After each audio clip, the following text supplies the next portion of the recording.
ভাবি আমি তো একদম লতা খেতেই পারি না, আমার যে গলা চুলকায়, গলায় ধরে যায়। সো আজকের ভিডিওটা তাদের জন্য। লতা খেলে আপনার গলায়ও ধরবে না, চুলকাবেও না। খুব সহজ পদ্ধতিতে এই মজাদার লতাটা রান্না করে নিতে পারেন। সো হেই গাইস, কেমন আছেন সবাই? আশা করি সবাই অনেক ভালো আছেন। তো শারমিস ব্লগে সবাইকে নতুন একটা রেসিপি নিয়ে আমন্ত্রণ জানাচ্ছি।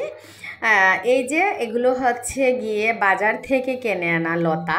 তো আমি লতাগুলোকে সুন্দর করে ধুয়ে তারপর হচ্ছে একটু সিদ্ধ করে নিয়েছি।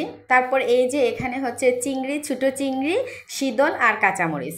তো সিদ্ধ করে রাখা লতাগুলোকে এখন হচ্ছে গিয়ে চুলায় বসিয়ে দিলাম। হলুদ, মরিচ আমি কিন্তু লতার উপরেই দিয়ে দেব। তারপর হচ্ছে পরিমাণ মতো লবণ। আপনারা লতাটাকে প্রথমে একটু সিদ্ধ করে নেবেন। আর একটা টিপস হলো গিয়ে একটু লেবুর রস দিয়ে দিবেন।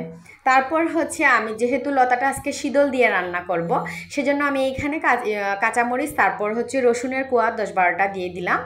আর এখানে হচ্ছে গিয়ে শুটকি মাছ বা শীতল আমরা বলে থাকি।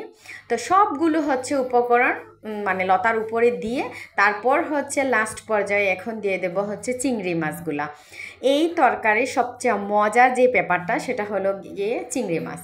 এইভাবে একবার হলেও লতা চিংড়ি রান্না করে খেয়ে দেখবেন, আপনি এই তরকারির স্বাদ কখনো ভুলতে পারবেন না।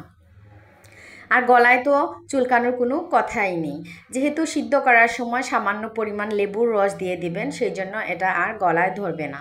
তো সবগুলো উপকরণ এখন হচ্ছে সুন্দর করে একটু মিক্স করে নেব, নেড়ে চেড়ে দিয়ে আমি ঢাকনা দিয়ে ঢেকে দেব। 10 মিনিটের মধ্যেই মজার একটা লতা তরকারি রান্না হয়ে যাবে।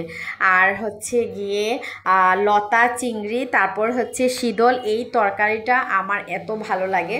শুধু আমার না, আমার ফ্যামিলির সবাই অনেক বেশি পছন্দ করে। তো এই যে টকবক করে হচ্ছে তরকারিটা হয়ে গেছে, মানে খুব সুন্দর একটা ফ্লেভার আসতেছে। চিংড়ি মাছ যে কোনো কিছুর সাথেই কিন্তু খুব সুন্দর মানায়। তো আমি চুলাটা অফ করে দিলাম।